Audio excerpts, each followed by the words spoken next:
You're having a good time on the couch with your friends.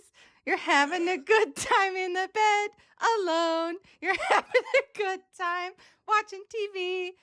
Let us ruin your day. Yay! Welcome to Now It's Ruined, the podcast for people who hate enjoying things. I'm Kate Bridle. And I'm Larkin Harrington. Poor Larkin is sick. Sorry, guys, I sound nasally. Hopefully I won't be snorking and sniffling. If you do, I'll cut it out. It's okay. We won't make the people listen to you snork. She's also just been swamped at work. We normally alternate, and was technically her turn, but I took this one because it just got to be all too much. So we made it work. We're getting another. We're determined not to upcycle too soon again because we had to do so much unexpectedly in the summer. So thank you, Kate. Oh, she's shriveled up and ready to be mad about sports. So shriveled up, so ready to be mad about sports. You're powering through, and I appreciate you. All right, so housekeeping, hopefully pretty quick today.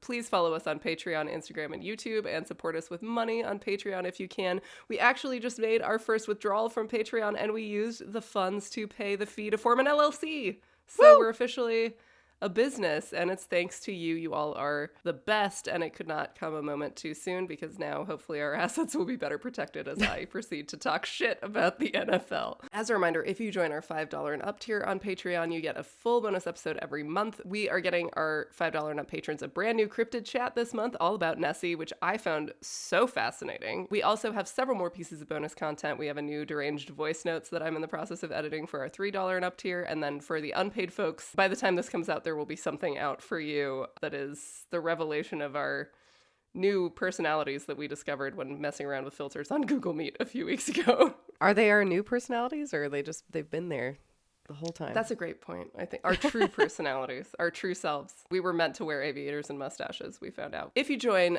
either of our paid tiers, you get an on-air shout out as well. And we have a shout out to do today, so stay tuned for that at the end of the episode. Speaking of shout outs, I want to shout out someone amazing who stepped up and volunteered to be our research assistant. We used him for the first time on this episode. He absolutely crushed it. So massive shout out to Will Moran. Will is one of my followers from a while ago. He supported the podcast from the start. And yeah, a few weeks ago, he reached out and volunteered if we ever needed someone to do research. Huge shout out and thanks to Will. I did also do some of my own research to supplement the research that Will gave me. So if I'm like, I found or I couldn't find something, I'm not just taking credit for Will's work. I also did some independent research. Finally, I have not done a state listener wars update in a minute. So I just wanted to update that. California is still in the lead. They overtook Washington and they have stayed in first by a good chunk. What? I know. We have the most listeners there, followed by Washington, then Illinois and Virginia. So New York has fallen behind. So New York needs to step it up. We also completed our line of states all the way across from coast to coast. For some reason, we haven't really cracked the mountains, like Montana, the Dakotas, Idaho. I don't know why. We can't get in there. I wonder why that is.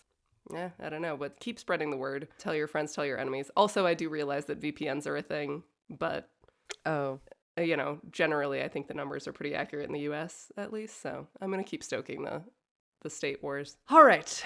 So with that, let's get to it. Football season is upon us, American football. All around the country, people are ready to watch the 32 teams in the NFL gear up and fight it out on the road to the Super Bowl.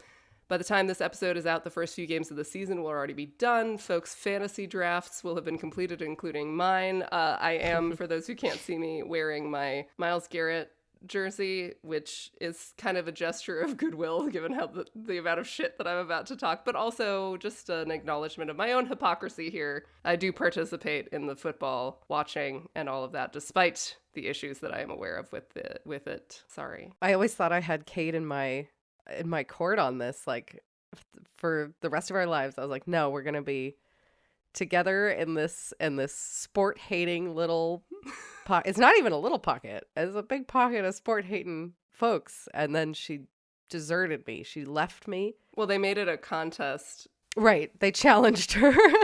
Yeah. I got involved in a fantasy football league, and so my competitive side went, ooh. And now I know more than I ever thought I would. And so here we are. But it almost seems more perfect that you're doing it. You know so much more. I can just be angry on the sidelines. Well, yeah. Oh, good sidelines. Good sports metaphor. Hey, see, I did it. I didn't mean to. So is there anything you don't hate about football? I mean, the most recent halftime show was great. I really loved that. The halftime shows are usually fun time for me. Referring to Kendrick Lamar at the Super Bowl last year. Oh, yes. Yes. And generally, like, The Weeknd, that halftime show was pretty freaking cool, but nothing's going to top Kendrick's for me. I don't know. I want to say, like, it gets people together, but usually people get mad and violent. I want to be like, it instills camaraderie and, like, community. No, I don't really think that it does. You don't think it does at all? Well, I mean, partially. I don't know. I have a hard time finding anything positive about it. Yeah, I don't know. I don't get it. That's okay. And okay, to be fair, because I'm in Seattle, so my partner's into the Seahawks. There was a few moments, and I did tell Kate this, that like they were running and it seemed like things were happening. I don't know what is happening, but because most of the time it's like, and then it all stops. Yeah. Everything stops, and then they have to redo it, and then it starts again, and then is something? No, nothing's happening. So I'm usually doing something else, but it seemed like something was really happening because Keegan was getting excited, and they were like getting closer to the other side, which I know is good. Yeah. And they're supposed to be doing that. And so for a minute, I was getting excited. And I was like, whoa, okay. So I see how people can get like, okay, that's my team. I think also the other reason that fantasy got me more into it is like I started to get to know more about the players. Now I have like more attachment, honestly, to individual players than I do to any certain team, although I am still a Seahawks fan and a Browns fan by marriage, which is why I have my Myles Garrett jersey. Browns jersey on. The Browns are a rough one for many reasons, some of which I will discuss at the end of this episode. There were a few different ways that I thought about ruining football, and I actually think I will do a second part, maybe for the Super Bowl. Today, I want to focus on one of the things I find the most tragic and depressing about the sport, brain injuries. And then I'm going to do a little bonus bit about some sexual assault stuff very quickly, just because it doesn't fit squarely necessarily into the next one, but I just wanted to toss it out there. So before we go further, trigger warning time. This is a trigger warning for violence, sexual assault, and suicide. So there are a lot of professional sports that expose participants to brain injuries. Today, I'm focused on a specific type of brain injury that is very common in American football, chronic traumatic encephalopathy, or CTE. Nearly every list I found agreed that there are two high-impact sports that carry the highest risk for CTE. American football is second. Oh. Larkin, guessing game time. What do you think is the first? Ooh, I want to get it so bad. I can help you out here. Wait, here's a hint. Don't limit yourself to team sports. Oh, I hate this game because I always... Well, and you're doing it with sick brain, too. I'm doing it mean. with sick brain. I want to say gymnastics, but that's like not a personal... It's a good guess. Oh, hockey. No, you Ooh, said it's not a okay. team sport. Well, I said don't limit yourself. Don't limit yourself. Which but basically was telling you that it's not a team sport. Oh, hockey would have Hockey's been a my good guess. Okay, fine. It's boxing / Oh, MMA. fuck. Yeah, boxing and MMA, number one. You keep hyping up my guessing ability on You're guessing. this podcast, and I've yet to show the listeners that I actually have a good guesser. And now people don't think I'm a good guesser. And by the end of this episode, all anyone will think about is what a terrible guesser you are. Nothing else. Kate's a liar. Anyway, yes, boxing and MMA makes sense. It's Yes. also an issue in hockey, yes, soccer, rugby. It's a big problem in the WWE, so in pro wrestling, even though that is staged, like they really are getting slammed into the ground, and again, no protection, like they have some knee pads maybe. Yeah, and you can't guess how someone's going to fall every time. Like, bodies don't And work in that way. practice, Yeah. it's not going to go well for you every time. So when they're Right. rehearsing, I also once watched a really depressing documentary about a female figure skater who had repeated head trauma, because it's a big problem for women in particular in figure skating because they're being lifted and thrown around and dropped on their heads on ice. Yeah, it's not Yeah. like a very forgiving surface. Yeah, Oof. you're being lifted by a dude who is moving at a high rate of speed, balancing on two small blades on a very hard surface, and who is going to drop you at some point when you're being Yeesh. swung around and around with your head an inch from the Right, like ice. 50 miles an hour whipping through the air. Yeah. Yeah. It's not cute. Anyway, but not as bad as football. It's more about repeated impact than it is one big one or two big Of course. ones. Yeah. So CTE is a neurodegenerative disease, meaning a disease in which the cells of the central nervous system, like your brain cells, stop working and or die. These disorders usually get progressively worse and typically have no cure. Alzheimer's and Parkinson's are other examples of neurodegenerative diseases. CTE is most common among athletes, and it's believed to be caused by repeated concussive or subconcussive blows to the head. And I say believed to be because CTE actually isn't that well understood, and part of that is because it can't be diagnosed or studied until after you die. Right. So they have to take your brain out of you and look at it under a microscope in order to actually diagnose it. And that's also why it's tough to say definitively like which sports have the highest rate, because there's selection bias because it requires your brain to be donated and studied. Right. Of course. So, not all athletes are donating their brains, so we don't really have an overall good look. Concussive impacts are those that cause a diagnosed concussion. A concussion occurs when your brain moves very suddenly and bounces around inside your skull, and that can cause chemical changes. It can damage your brain cells. Concussions have symptoms like headaches, disorientation, confusion, nausea and vomiting, ringing in the ears, fatigue. I feel like I said rigging in the ears. It did sound like you said rigging in the ears. Little pirates go in your ears and start setting up rigging and swinging around with their scimitars. It's no good. It's going to give you some brain damage. Destructive. No. ringing in the ears, fatigue and dizziness, to name a few. Subconcussive impacts are milder and they don't have symptoms, but they may still have cumulative effects that are still damaging. So it's believed these repeated concussive and subconcussive impacts build up over time to result in CTE. And CTE has physical, behavioral, and cognitive symptoms. Those most relevant to our discussion today include memory loss, depression, suicidal thoughts, emotional instability, impulsive behavior, and aggression. So it can change your personality. And we let children play it anyway. Experts believe that CTE happens when a structural protein in your brain cells gets misfolded and malfunctions. And these proteins are called tau proteins, TAU. They are especially concentrated in your brain cells. And I just want to read you a sentence from an article that I attempted to read in order to help me understand this. Oh, fantastic. Yeah, I was also worried about this for research. Yeah, I found a much more accessible explanation that I'll get to in a minute, but I just had to read this. Hyperphosphorylated tau molecules dissociate from microtubules in the axon, translocate to the cell body and proximal dendrites, and aggregate into intracellular inclusions termed neurofibrillary tangles, NFTs, leading to impaired axonal function. NFTs. NFTs.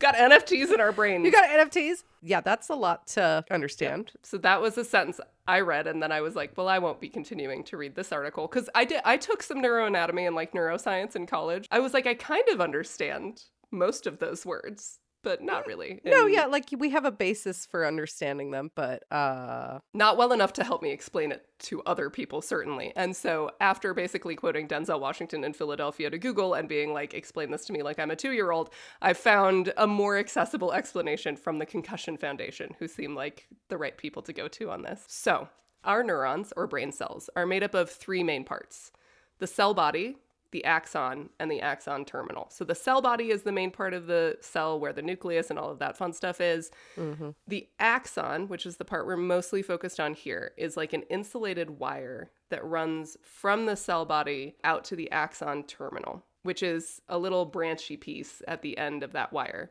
And those little branches are called dendrites, and the cell body also has them on its end. And they connect with other cells, the dendrites. So in addition to looking like a wire, axons behave like wires as well. So neurons communicate with each other by sending electrical signals down the axon and through the axon terminal. So our neurons are all intertwined and they're firing off electrical signals to give us, our thoughts and make our bodies do stuff. So because axons are long and skinny like wires, they are fragile. Axons are one of the most commonly damaged parts of our neurons after a concussion, and this damage makes them have trouble sending those electrical signals to distribute chemicals, to communicate with other brain cells, and to keep their own cell healthy. Uh-huh. Neurons also have a bunch of itty-bitty tubes called microtubules, which distribute stuff throughout the cell. Yeah, see? Remember from my prior sentence. These itty-bitty tubes, microtubules, distribute stuff throughout the cell and help the cells function. These are even smaller than the axons. They're inside the axons. They're even more prone to damage from concussions because they're itty-bitty, delicate little things. And since they're so itty-bitty and delicate, they need tau proteins to help maintain their structure. In a healthy brain, the tau proteins support the microtubules, which help our neurons and therefore our brains function normally. Mm-hmm. In an unhealthy brain, when microtubules break, tau proteins can detach, misfold, and float around the cells willy-nilly. And the misfolding part is the part that's especially problematic because when one tau protein starts to misfold, it can trigger other proteins to misfold as well and do the same and copy it. Domino effect. Exactly right. Yikes. And that can eventually kill the cell altogether. It can also spread the misfolding to other cells, causing a chain reaction. But the chain reaction happens really, really slowly, which is why it can take so long for CTE symptoms to manifest. And so even someone who appears to not be having any symptoms of CTE right now might have them down the line once those proteins have had a chance to spread more, even if they stopped playing football like today. Sure. It's already, the process has started. Got it. Yeah, and if you've been playing since you were a kid. Yeah. So the tau proteins spread in a pattern that is unique to CTE. So that's how it's diagnosed. I'm having flashbacks to high school. Were you also forced to watch Lorenzo's Oil? No. Okay. I've never seen it. Is it a football movie? No, but it's all about Oh. axons. And I'm like listening to you so closely. And I was like, yes. And then the sheath, the mylar sheaths. Yes. Oh, and yes. so- The myelin sheath. Yes. Yes. I said that's right. mylar. Mylar. Maybe they're kind of the same. I'm not going to Google it right now. I'm not going to know. Google it at home and let us know. Okay, so the microtubules get broken. The more that happens, the more misfolded tau proteins you get, and the more those spread to other cells, and the more axons you break as a whole, apart from just the microtubules, the fewer functioning cells you'll have, thus how effects of blows to the head can accumulate over time.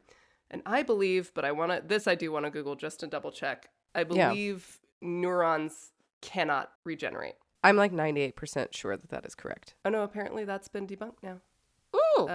Yeah, brains and neurons can repair themselves and regenerate after injury, and new nerve cells can grow throughout the lifespan, but it's just slower. Well, that's great news for me. I also just watched the first episode of that series Limitless with Chris Hemsworth, where he's like going around and challenging himself to do like crazy stuff, like physically and mentally. So in the first episode, he's focused on brain health. You know, you can't stop the fact that your brain starts to shrink after 40, but you can develop alternative pathways that will help you maintain your memory. The way they described it on the show is like, you know, if a highway is closed, you can still find detours.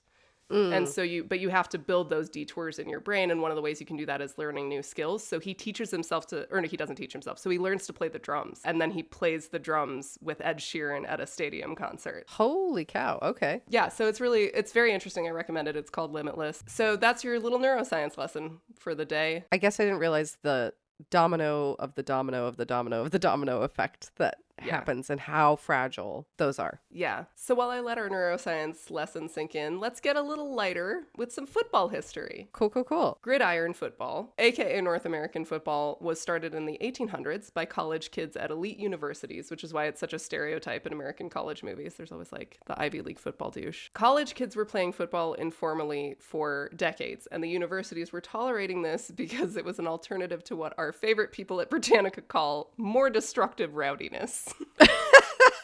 Yes. More destructive rowdiness. They were trying to avoid it. They were like, let them beat each other up on this sport that they made up. It's fine. Go for it. Stop smashing all of the things that we pay for. The first formal intercollegiate football game was played in 1869 between Princeton and Rutgers. La-di-da.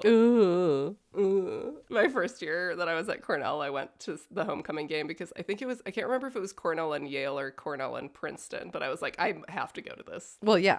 And it was the sloppiest event I have ever been to in my life because they essentially had school-sanctioned tailgating. So like the law school, for example, had a tent that was like included in the price of your ticket if you bought through the law school. And it included like unlimited food and alcohol at like 10 a.m. We only stayed for half because A, the game was boring, and B, the people behind us puked in the stands. So we were like, oh my God. Really sloppy. Anyway, at this time in 1869, it was more soccer-like. And in 1873, representatives from Princeton, Yale, and Rutgers met up in New York City to form the Intercollegiate Football Association and get a common rule book going for all the colleges. Notably, though, Harvard did not attend this meeting, and that is because they played the Boston game, which was a combination of soccer and had more rugby elements in it. I was going to say, I feel like rugby was one of the like influences. Right. Yeah. Oh, for sure. And that's because of Harvard. Because they were the ones who were doing more rugby-leaning stuff. And they liked it better. That's what they wanted accepted as the universal rule.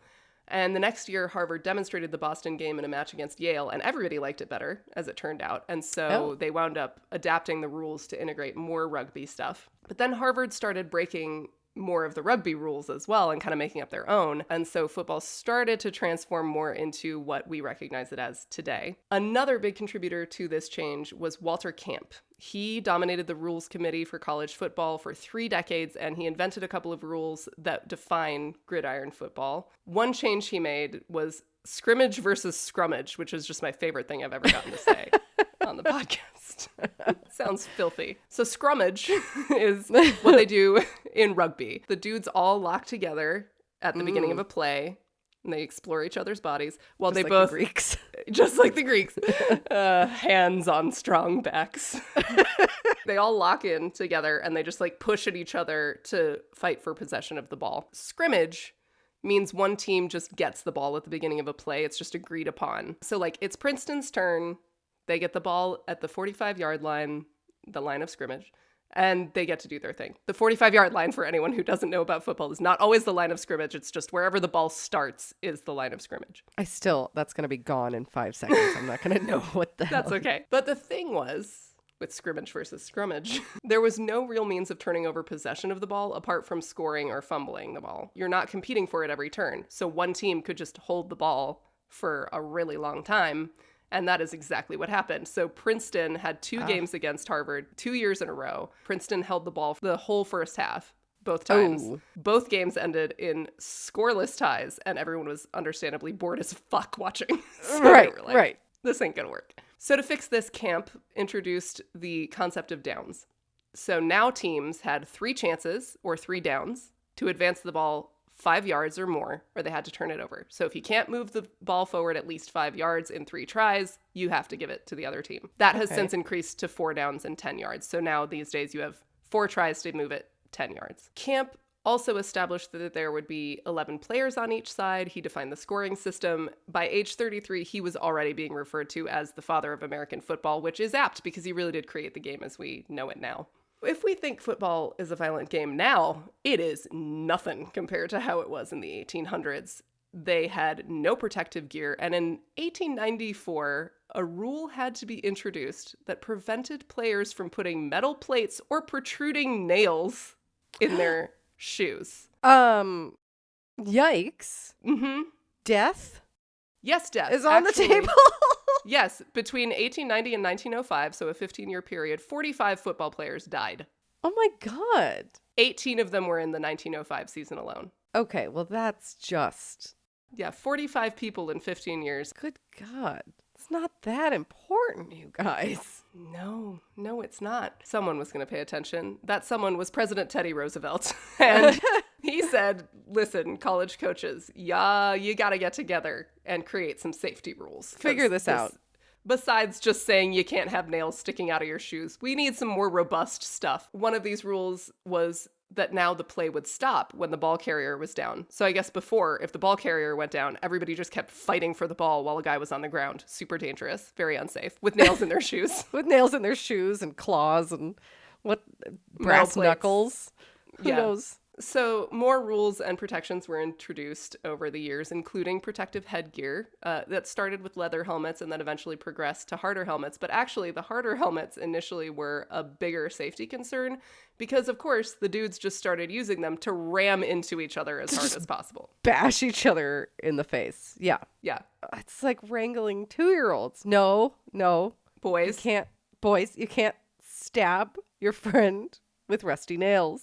And you cannot murder one another during a goddamn game. Helmets weren't actually required in college games until 1939 and not in the NFL until 1943. So football really came into the spotlight after World War I, and people started getting really into it. It was like literally becoming a modern gladiator sport because of the violence. Like that's why people were into it. And the first college stadiums were like modeled on the Coliseum. Like it has never been something that has been hidden about football. Part of the appeal is that it's rough And of course, now these days, there are so many people who are like, we put too many safety rules in place. It's not the same game anymore. You're losing the spirit of the game. And I'm like, well, men are breaking their brains and bodies, so maybe we just don't want them to do that anymore. Maybe we can back off of that. I mean, it's just human nature. We want to see people get beat up on. We don't have to give in to those inner impulses. No, we don't have literal gladiator fights anymore, so we've come this far. So initially it was college football that was really big. Professional football didn't blossom until the 1920s. The National Football League, or NFL,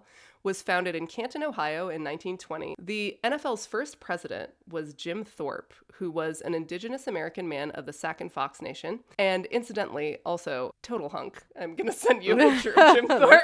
Oh, my goodness. Oh, you're right. And Hunky. he's got the themes that you like. The themes that I like. The themes He's of not a person. fish-themed. No, he's definitely not. But he's not like, he's got an interesting, Yes, face. He's not just like, he's kind of roughed up, a very square. oh my. Yeah, oof. In addition to being fine as fuck, he was also a hell of an athlete. So he played basketball, football, and baseball all at the highest level. He also won 2 Olympic gold medals for track and field. He was the first Indigenous American to win a gold medal for the United States. The man was pole vaulting, he was long jumping, he was shot putting, he was throwing javelins, he was jumping over hurdles, and he was doing it all really, really well.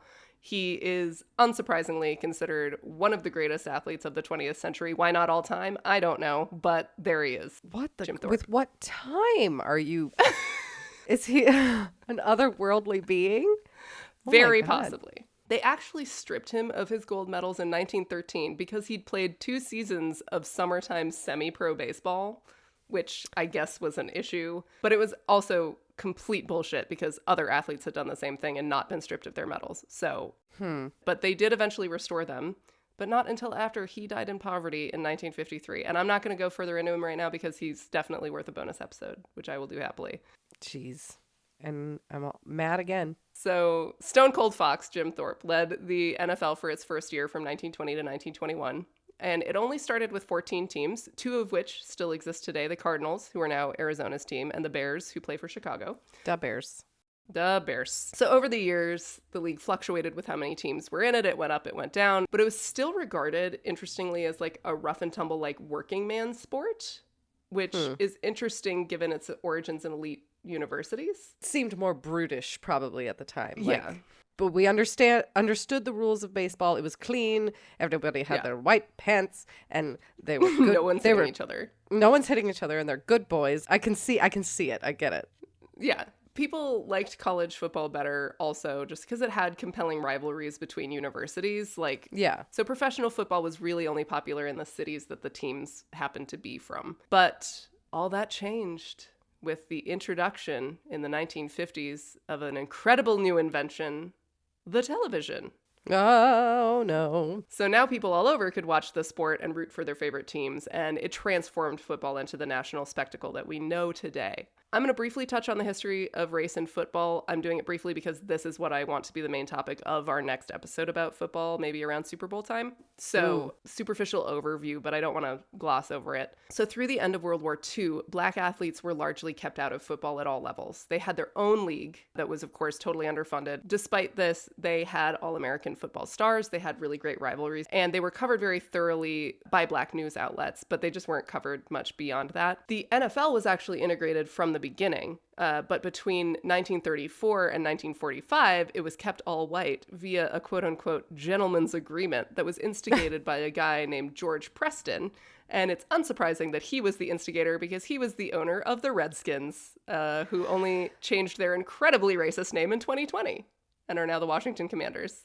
Yeah. So all around shit pile of a guy, we know. Yeah. Okay. Also, by the way, for those who aren't American or who are but don't understand football, some teams are referred to by city, like the Chicago Bears, and some by state, like the Minnesota Vikings. Don't get hung up on it. It doesn't mean literally anything apart from marketing, but I want to acknowledge that it can be confusing. You know what's great is that I was so confused, so I'm glad you said something. It's literally just marketing. Seattle's a big enough market that they can make Right. enough money by calling them the Seattle Seahawks. So in 1946, despite Preston's best shitty efforts, the NFL reintegrated. And so now, of course, there are tons of non-white football players who have still had to face a bunch of bullshit, like Colin Kaepernick, for example. But as I said, I want to save that for another episode. Okay, so TV happens, pro football explodes. In 1960, another professional league was formed, the American Football League, which started competing with the NFL for views. The AFL focused more on passing, so like throwing the ball, than the NFL did versus running the ball. And that really excited people because jumping up in the air and catching shit with one hand is a lot more of a spectacle and more fun to watch than just watching a guy run into a bunch of other guys over and over again. In 1966, the AFL and the NFL merged, and this led to the birth of the Super Bowl. The first Super Bowl was between the Green Bay Packers and the Kansas City Chiefs in 1966, and the Super Bowl became and has remained the most popular and most lucrative sporting event in the entire United States. Football continued to evolve in the way it was played and the players who were chosen. So the passing game, as I said, became a huge part throughout the league. Players started getting bigger. So linemen, for example, were originally small and quick, but now they started becoming massive dudes who are now often over 300 pounds. Positions like kickers also became more specialized. So now every team has a guy who just kicks. That's all he does. He really is the only one who puts the foot in football. Maybe we should bring the nails back. You bring the nails back, then people will use their feet. Yeah. Do you want to make it a Roman extravaganza? Chuck some lions on the field. Give Josh Allen a mace and let him just go crazy. Exactly. He rides the lion in. Yeah. Well, actually, if anyone should ride a lion, and it's Jared Goff because he's the quarterback for the Lions. Josh Allen could ride a buffalo in. Perfect. These are great ideas. I hope the NFL is listening. Before we get back into the CTE issue, I do want to talk about the different positions in football because it's relevant to CTE exposure. Every team has an offense and a defense, and there are 11 players on each, but not 11 different positions. So don't worry, I'm not going to talk about 22 different positions, but it is a lot. So I'm sorry. So let's start with the offense, the side of the team that's about scoring. So first, of course, the quarterback. The quarterback is the leader of the offense. He calls what play is going to happen. He decides where the ball goes. The coach, of course, recommends plays, but quarterbacks make the final call of which play actually goes. So sometimes the offense might line up for the play that the coach recommended. The quarterback reads the defense and sees that they're lined up in a way he didn't expect, and he changes the play at the last minute. So if you've ever heard the phrase call an audible, which means make a last minute change, that is based on quarterbacks making last minute changes to a play. Oh. Because plays and strategy change every single week, and all plays have code words so that the other team doesn't know what you're about to do, quarterbacks have to memorize massive amounts of information every few days. Whoa. And they have to recall it in seconds while under pressure. And because they handle the ball the most and are therefore one of the biggest targets on the field, quarterbacks are prone to lots of different injuries. But the way some quarterbacks play can expose them to more injuries than others. Quarterbacks have different options of what to do with the ball at the start of a play. They can hand the ball off immediately to the running back and just step out of the way while he runs toward the goal line. Obviously, that's the safest option. Passing the ball can be high risk, high reward. Apart from risking interceptions, the longer you keep the ball and wait for someone to get open so you can throw it, the more likely it is that 300-pound men will tackle you. Slam into you, yeah. Yes. If a quarterback is tackled before he can throw the ball to anybody, that's called a sack, and that is bad. That's all I know is that that's bad. The last option quarterbacks have, besides passing it to a running back or throwing it, is to run the ball to the goal line themselves. Many quarterbacks do not do this often because it's physically demanding. You have a higher risk of injury because you're most likely getting tackled if you're the one running the ball, and you're going to get tackled hard. But quarterbacks like Jalen Hurts or Lamar Jackson run a lot, and they are known as running quarterbacks. So if you hear someone say he's a running quarterback, he runs a lot. Other quarterbacks are known more as passing quarterbacks, like Joe Burrow. I actually really think that Joe Burrow would like this podcast because I was watching Quarterback on Netflix, and he's just like out on the field telling other players like facts about lizards. And I was like, I love you, Joe Burrow. You seem like a nerd who would really enjoy this. Facts about lizards. If anyone has a connection to Joe Burrow, please send us to him. I love his fashion choices. So he's kind of like Harry Styles / Timothée Chalamet-esque sometimes. Like he challenges gender norms. He wore this incredible backless tuxedo to an event once. And I think I especially just love it like as a representative of a sport that is generally like stereotypically so masculine. Right. And so it brings me like a little extra joy that he's like on the cover of magazines wearing like big sparkly diamond necklaces that are clearly like meant for women and stuff. Love that. Oh. No, you're right. I really love that because it is the stereotype is to be the big, tough, hunky man. But you can be that and have a backless tuxedo. Super hot. Joe Burrow also has a foundation that focuses on combating food insecurity, and supporting mental health for kids and teens in underserved communities. So boy cat, Joe Burrow. Quarterbacks vary a lot physically, maybe the most of any of the positions. Some are short and stocky, some are tall and lean. You really just have to be like a sharp, decisive leader who can throw a ball. That's whatever your size is. Okay. Next up are running backs. I've already basically told you what they do. They take the ball, and then they need the strength to hold on to it while they run through a wall of men who are trying to stop them. All running backs are thick beefcakes with just like ridiculously strong legs that allow them to push through multiple 300-pound men. Running backs get tackled hard by multiple people, and they wind up at the bottom of dog piles a lot, which sounds like my personal nightmare. Yeah, no thank you. And you have to wait there until the ref can unpile you so you know who has the ball. No thank you. Nope, nope, nope, nope. Then we have wide receivers. They get a ton of glory because they're those guys who are catching the ball, and they are notoriously divas. They vary in size and height a little bit, but they're typically leaner than running backs. They're more the skinny dudes that you see just flashing down the field really fast. Their job is to be fast and maneuverable. So Amon-Ra St. Brown, Justin Jefferson, they're pretty stereotypically built wide receivers. Mm-hmm. Whereas literal superhuman DK Metcalf is an example of an unusually large wide receiver. At 6'4" and 229 pounds, he's not your typical wide receiver build at all, but he gets to be one because he's also unbelievably fast. So fast, he almost qualified for the Olympics as a sprinter, and he ran 100 meters in 10.36 seconds, which is terrifying. Jesus. Maybe Kryptonian. You asked earlier, like, what, if anything, do I enjoy about football? And DK was, like, really the only thing that I found that I enjoyed. Listening to the commentators just, they're like, gasping and, like... But at one point, this guy goes, he's a freak. He's just a freak. Like, he's a freak. You know, like, he's the fastest kid alive. And, like, watching DK, like, palm people out of existence. Oh, yeah. You know, just like... I remember watching him once, and it was like that moment in Man of Steel, you know, where they're like in the bar and the guy goes to shove Henry Cavill and he just bounces off his chest. And it was like, I saw that DK was running and a guy was like, I'm going to stop him and just boink right off of him. Just, nope. Okay, so on to the position with my very favorite name, tight ends. Yay. I actually went to school with a guy who wound up being a tight end for the Steelers and then the Bears, Matt Spaeth. And one time I told him what time it was in the computer lab, so pretty big deal.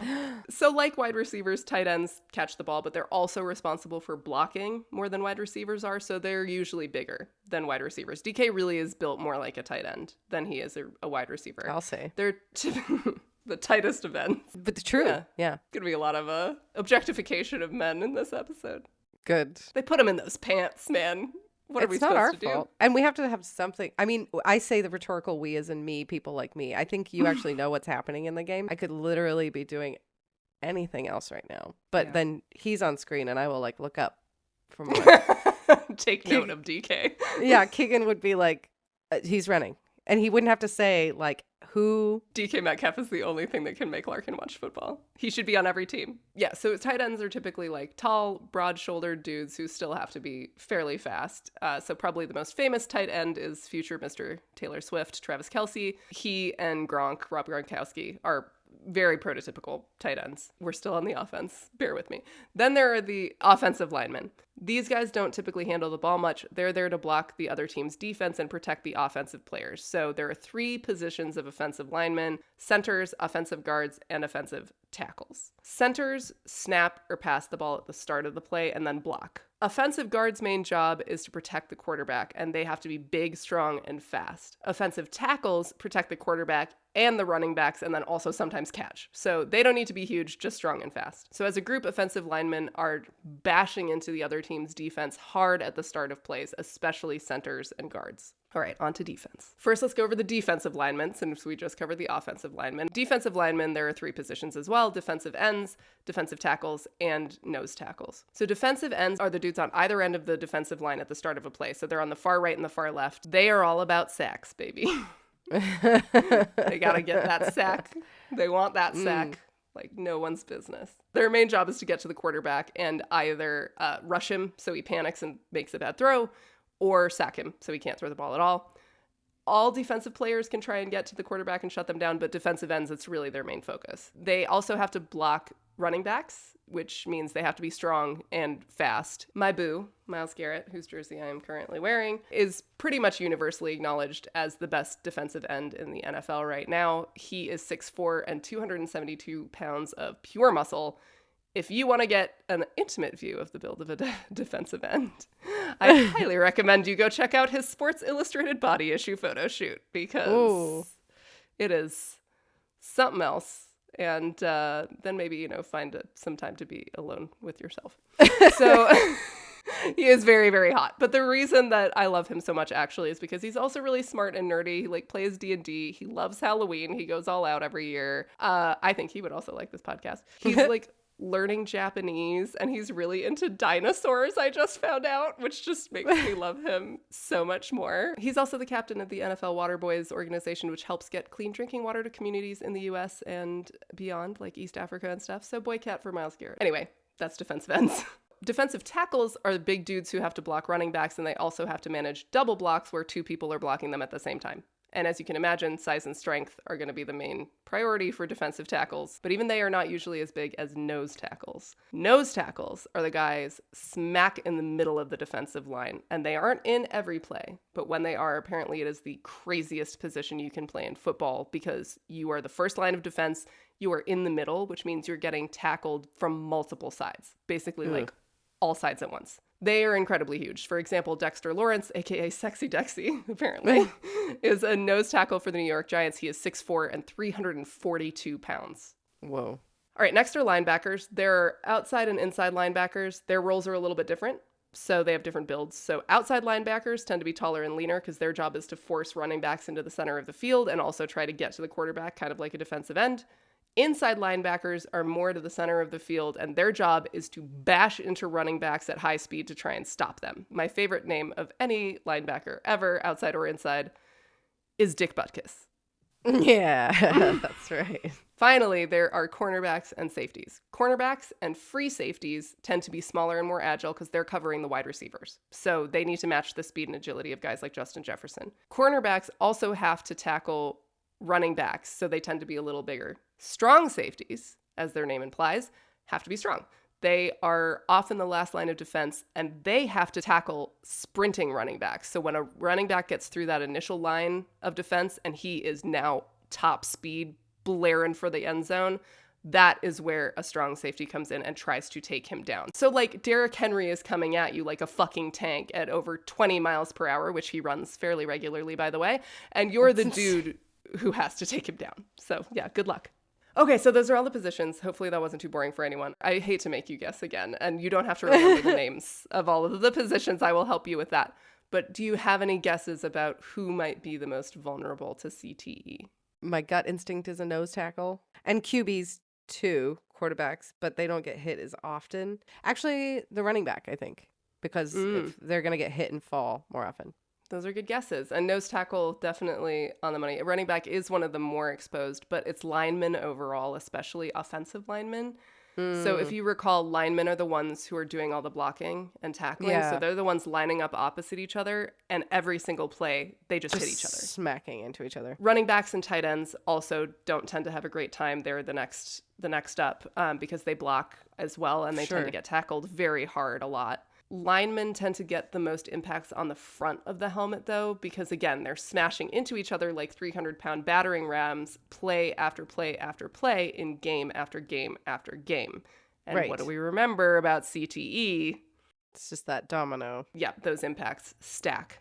So even though they're not getting concussed, it's not really as much about the concussions as it is maybe those repeated smaller front of helmet impacts. And they're hunched over. Like, I have the image now in my head, like just straight on impact. Yeah, repeatedly. Head first. So obviously other positions aren't immune from concussions.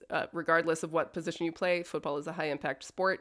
Receivers get taken down hard. Quarterbacks are sometimes bowled over by dudes like Myles Garrett over and over and over again in the same game. They aren't doing that repeated running into each other that linemen are.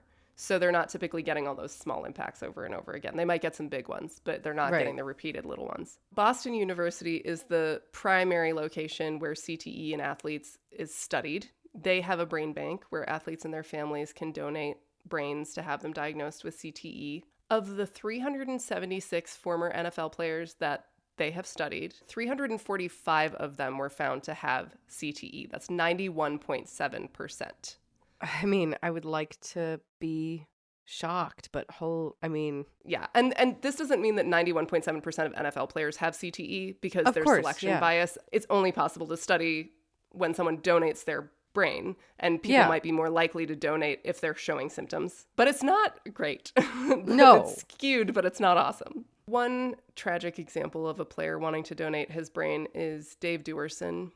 Dave played safety for the Bears for 11 seasons, and he primarily played strong safety, so that position that has to tackle Derrick Henry running backs at top speed. Yeah. According to his family, Dave had at least 10 concussions during his career, some of which caused him to lose consciousness, which is really extra bad for you. Yeah. In February of 2011, Dave committed suicide by shooting himself in the chest, leaving a note that asked that his brain be studied by the brain bank. It was found that he had only moderate CTE, actually, and experts have said that it probably did affect his feelings of depression and suicidal ideation at the end of his life. I thought of this recently when that guy went into that building in New York and he shot and killed 4 people and then himself. So he had played running back in high school, and a note that they found in his wallet said that he thought he had CTE and he wanted his brain studied. And he accused the NFL of covering up and ignoring issues around the CTE. They think he might have been trying to target an NFL office. And that accusation against the NFL of covering up and ignoring CTE does seem to have some merit. So in 2002, forensic pathologist Dr. Bennett Amalu conducted an autopsy on former NFL player Mike Webster. Mike played center, which is that position that is the middle of the offense, who snaps the ball and then blocks. Mike played for 17 seasons in the NFL, most of them with the Pittsburgh Steelers, who he helped win 4 Super Bowls. He suffered numerous injuries and was demonstrably very not okay by the end of his life. He would miss eating for days. He would sleep in his truck. His pain was so bad that he would literally stun himself with a stun gun to get to sleep. Oh my God. That's one of the saddest things I've ever read. He would get lost and he would call his loved ones to try and help him find his way home. And he would just like softly and apologetically say things like, "All I see is trees." Ugh. He was on a huge amount of different drugs to try and manage his pain and anguish. Mike described the head trauma he endured in the NFL as the equivalent of being in, quote, about 25,000 car wrecks. When Mike died at age 50, Dr. Amalu's autopsy clearly found it was a heart attack. But Dr. Amalu was curious about Mike's brain, given his history of playing football. So on his own dime and on his own time, he studied Mike's brain, and he found the telltale signs of CTE. Mike's tau proteins were misfolded all over the place. Dr. Amalu thought surely he'd be able to find other examples of this from past athletes, that he would find other articles in other journals, but he combed through journals and articles and he found nothing. So he had apparently discovered something new. So he published an article in a medical journal, and NFL-linked researchers, none of whom were experts in neuropathology or forensic pathology, called for it to be retracted and allegedly accused him of fraud. Dr. Amalu and his colleagues refused to retract the article. Then Dr. Amalu started studying the brain of Steelers offensive lineman Terry Long. Terry played in more than 100 NFL games and described his role by saying you line up, quote, about 6 inches from a brick wall and ram your head into it about 75 to 100 times. Jesus Christ. Terry committed suicide in 2005 by drinking a gallon of antifreeze. Whoa. When Dr. Amalu looked at Terry's brain, he found evidence of CTE. So in 2009, GQ published an expose about Dr. Amalu's research, and in 2015, his story became a major motion picture that you may remember, starring Will Smith, aptly titled Concussion. This film is probably a big reason that the NFL ever even admitted that there might be a tie between playing for them and CTE. So NFL officials were evasive for decades when asked about a link between football and brain injuries. But in 2016, a year after the movie came out, Congress held a hearing on the matter. And this marked the first time that an NFL official admitted to the link. And that same year, the NFL settled a lawsuit with thousands of former NFL players who had neurological disorders. In this lawsuit, the players accused the NFL of covering up head trauma risks as far back as 1994, when the NFL created the Mild Traumatic Brain Injury Committee. As you can probably guess from that name, it minimized the brain injury issue, and the former players state that it put out junk science and spread bad information to cover up the extent of the problem in the Well, NFL. yeah, like what a name. Like, I Mild. mean, mild brain Yeah, stuff. y'all are all right. You'll be fine. Don't be a wuss about it. So since the NFL got all that bad press, they finally had to admit that there was a problem.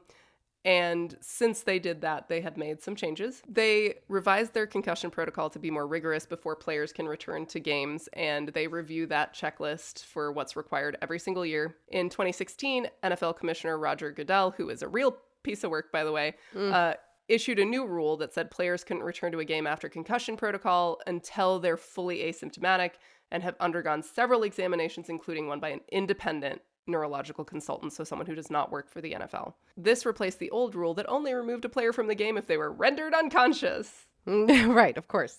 Okay, I want to shout out Will, our research assistant, again here because his Love you, notes on Will. Roger Goodell were absolutely hilarious. So Will wrote in his notes about Goodell, quote, "I went from not knowing who he was to wanting to fight him in a Denny's parking lot in a span of less than 3 hours." Oh my God. I love you, Will. I get that sentiment. I get it. I'll fight with you, Will. We can fight them together. So another thing the NFL did was introduce Guardian caps. And these are the big cushy helmet covers that you've probably seen some players wearing since the 2024 season last year. The NFL and the company who makes the caps claim that they can reduce concussions and brain injuries by like up to 20%.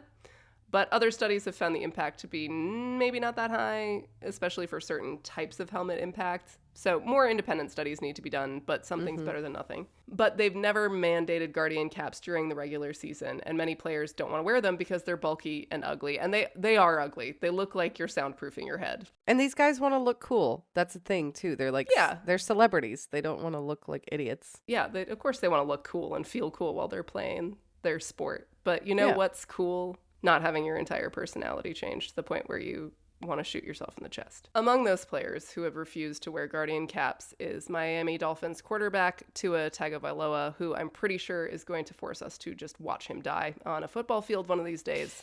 No quarterback has worn the Guardian caps in the regular season. Like, he's not the only one. And it's one of the positions that is less prone to concussions than others. But Tua is the quarterback who maybe has the most compelling reason to wear one, because in 2024, he was the only quarterback of the last 5 seasons to enter concussion protocol at least 3 separate times. His unique vulnerability to concussions comes from his playing style. So while other quarterbacks, even the running ones like Jalen Hurts and Lamar Jackson, kind of tend to keep their heads up when they run, Tua fearlessly just puts his head down and barrels into and through people.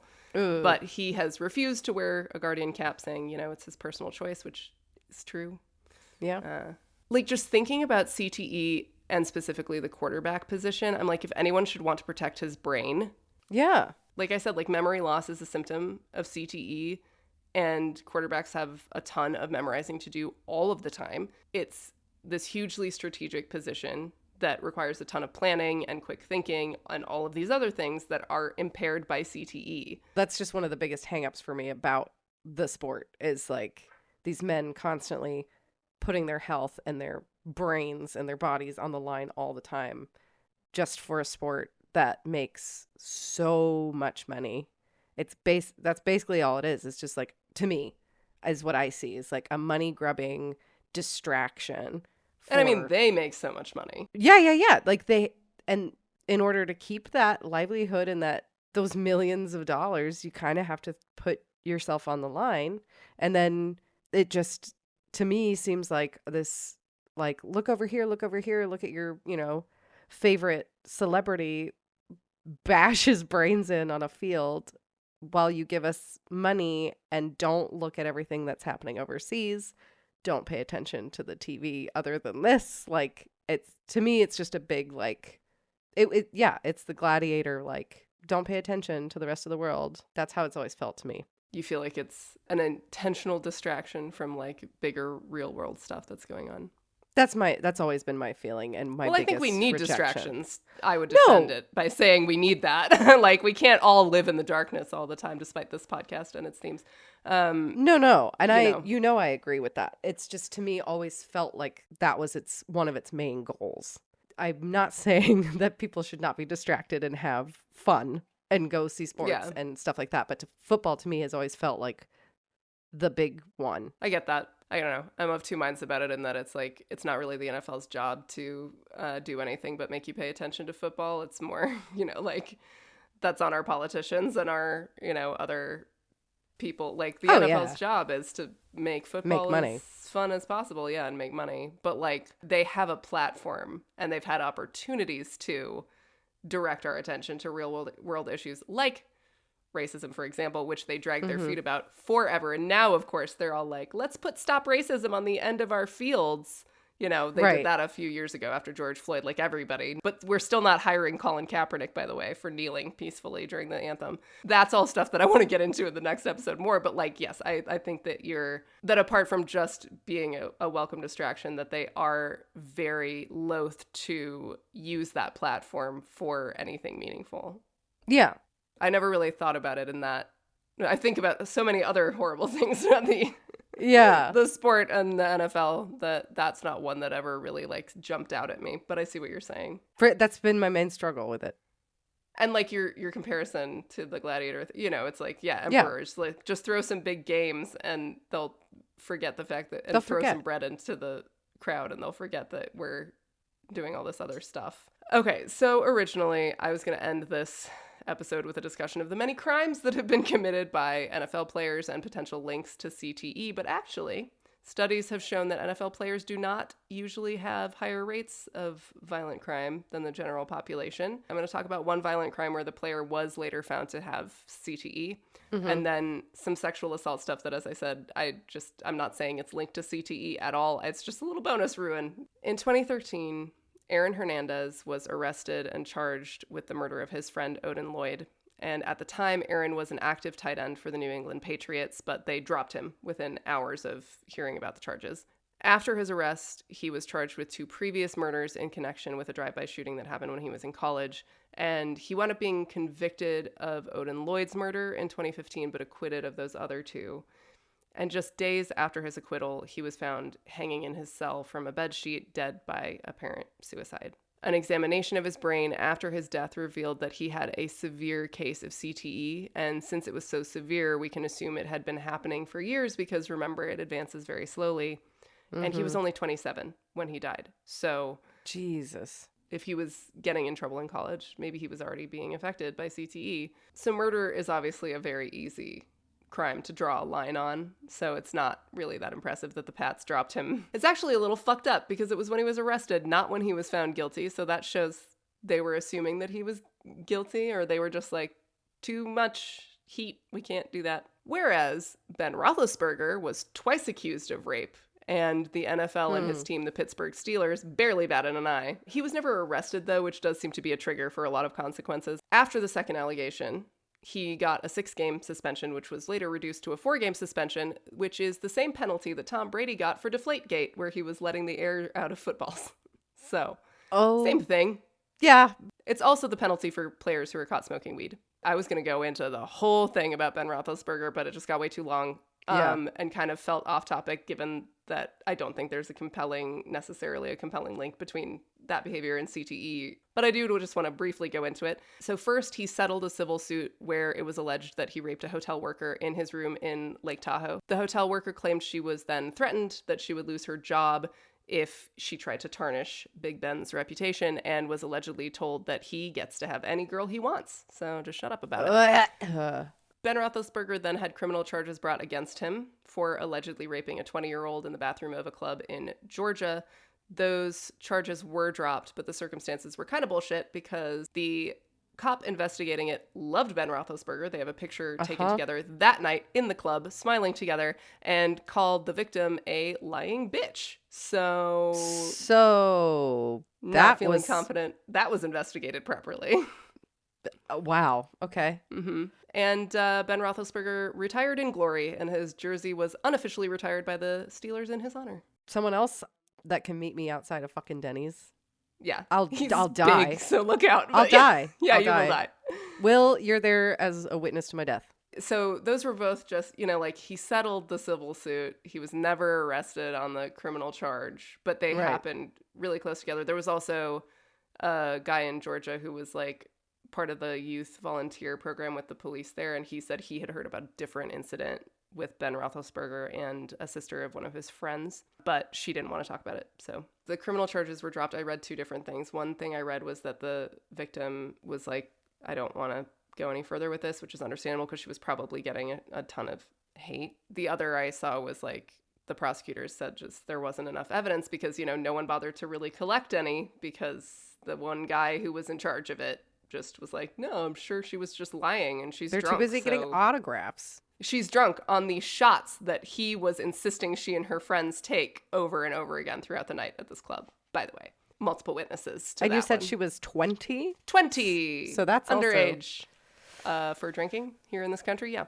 Finally, also the Browns, the team whose jersey I am wearing right now, signed one of the most lucrative deals in NFL history with a guy who had just been accused of sexually assaulting over 20 women in massage parlors. So Over 20? Yes, 23, I believe, was the final count. 22 or 23, yeah. 20 allegations had been leveled against him when the Browns were like, you want one of the biggest deals ever? So that's all. That's it. That's all I have. Wow. That's the tip of the disgusting iceberg. Maybe some of these players are doing some of this stuff because of CTE and their impulse control is just fucked. But Yeah. even if it's not, how compelled are you going to be to exercise that impulse control if you know that your job that pays you millions and millions of dollars isn't really on the line, no matter how you behave because you're such a star?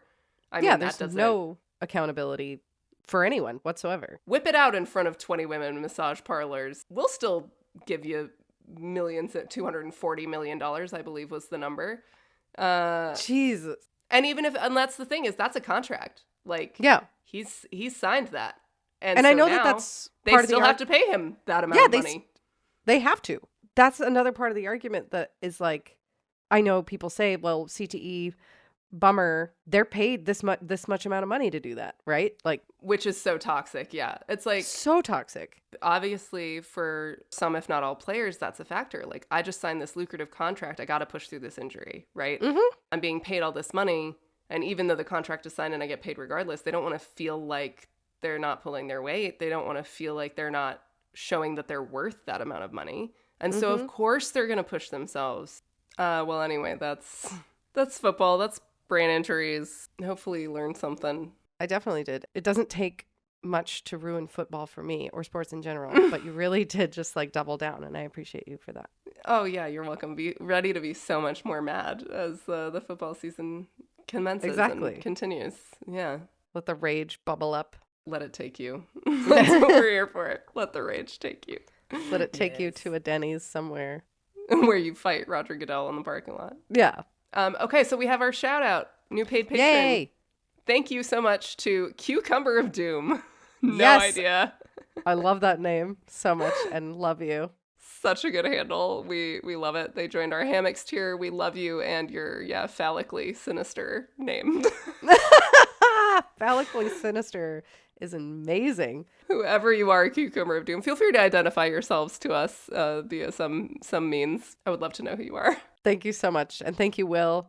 Keep spreading the word. Tell your friends. Tell your enemies. Tell Joe Burrow if you know him. And Myles Garrett. Thanks for making content with me while you're on your deathbed and ill. Anything for you. Love you all. Happy football season. Let's go. Woo!